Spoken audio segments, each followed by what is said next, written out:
প্রতিটি মুসলিমের এটা মনে রাখতে হবে, আল্লাহর কাছে পছন্দনীয় গ্রহণযোগ্য ধর্ম জীবনাদর্শ একটি, সেটা হচ্ছে ইসলাম। আওয়াজ করে বলেন সেটা কি? লালমনিরহাটের ভাইয়েরা আওয়াজ করে বলুন, আল্লাহর কাছে মনোনীত ধর্ম একটি, সেটা কি?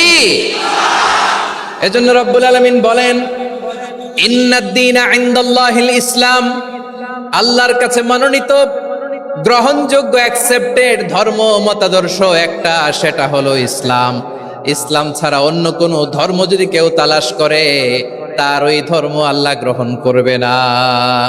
ওমাইয়াবতাগি গায়রাল ইসলামি দীনান ফালাই ইউকবালা মিন ওয়া হুয়া ফিল আখিরাতি মিনাল খাসিরিন।